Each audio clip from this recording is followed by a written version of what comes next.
Pero sin luces. Okay. What goes through your mind when you see people with markings and rings on and in their skin? Do you wonder why we do these things to ourselves? Do you ask yourself who started all the modifications of the body? Do they frighten you? Do you stare or try not to? Or do you go up to them and ask them for a better look? Nowadays, it is very common to see someone with body modifications out and about. But back in the late 18th century, we would have been a popular attraction and circus freak show. I'm going to give you guys a little bit of knowledge on these two popular body modifications, which are tattoos and piercings. Maybe then you will see us freaks differently. You might not be quick to judge us as hoodlums, thieves, or sluts if you knew that some people do it for a personal reason. I will begin by giving you guys a quick history of body modifications. Secondly, I will explain some reasons, not all the reasons since there are so many, on why people get tattoos and piercings. To finish, I will talk about the different techniques used to modify the body. First of all, tattoos and piercings have been used around the world since ancient times. Proof of this is when a mummified corpse found to be dating back around 3300 BC was found with 57 different marks on his skin, resembling figures and symbols. He is known worldwide as Otzi the Iceman. He also sports an ear piercing 7 to 11 millimeters inches in diameter. Nose piercings were first recorded in the Middle East 4,000 years ago, and tongue piercings were practiced by the Aztecs in sacrificial rituals. Ear piercings are even mentioned in the Bible. From Exodus 32:2, break off the golden rings which are in your wife's ears, and from Deuteronomy 15:17, then thou shalt take an awl and thrust it through his ear onto the door, and he shall be a servant forever. Ear piercings have been around for a long time, but they didn't become popular in the U.S. until the 1900s. Body piercings came into view in the 1970s with the punk era. Fakir Musafar, Jim Ward, and Doug Malloy are regarded as the founding fathers of piercing. After working from home for 3 years, Ward eventually opened the Gauntlet, the first professional body piercing studio in America. Tattoos were first introduced into the Americas in the year of 1768. When Captain James Cook came back from Tahiti describing a permanent mark left on the skin, he called it tattoo. The first professional tattoo artist in the United States was a German immigrant, Martin Hildenbrock. He set up shop in New York City in the year 1846, and he tattooed many sailors and military servicemen who wanted to show their patriotism. His daughter Nora, the first woman tattooed lady, eventually followed in his footsteps but in a different way. Nora was covered from head to toe in tattoos. She even performed in a freak show with the Barnum and Bailey Circus. There are many reasons people get tattooed and pierced, such as rites of passage, status and rank, sexual enhancement, shock value, it defines their features, and even religious reasons. There are endless amounts of reasons. Everyone has their own. One example of a religious reason for tattooing is the Maori tribe of New Zealand.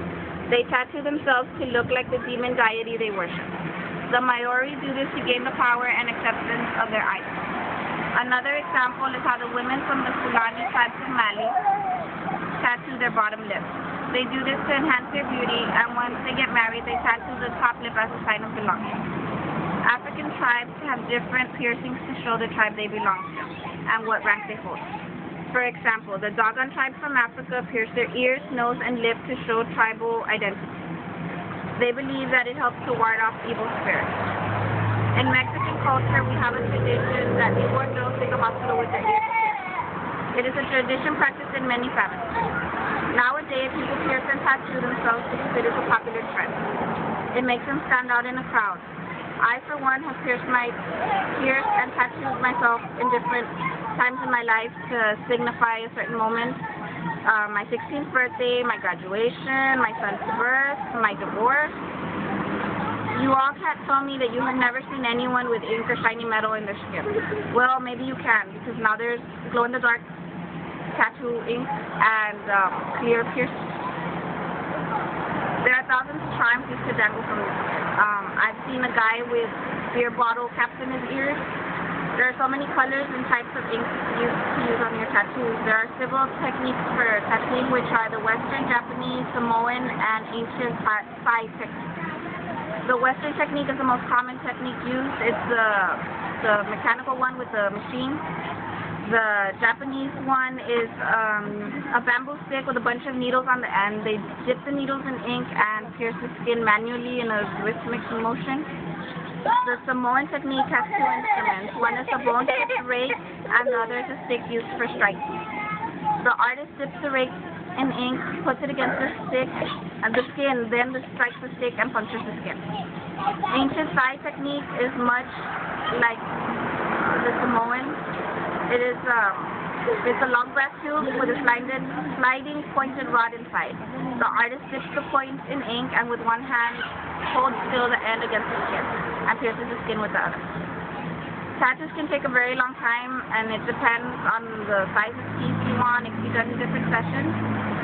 Piercing, on the other hand, is not as time consuming. It's done with a needle.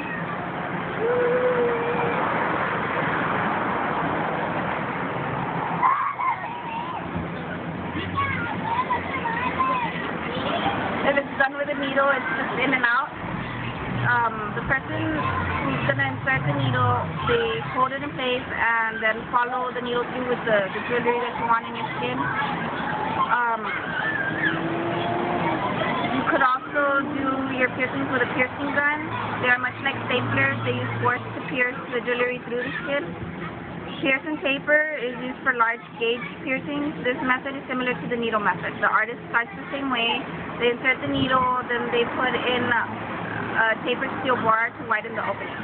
After the steel bar is inserted, they insert the jewelry.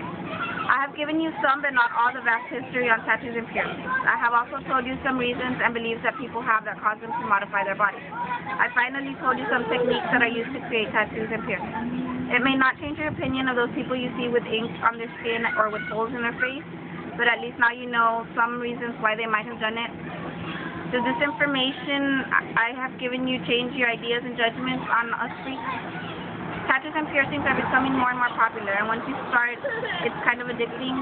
I just wanted to inform you guys on something that is going to be a part of your everyday life. And if you are not squeamish about piercings, I am going to follow this up with one of my piercing experiences.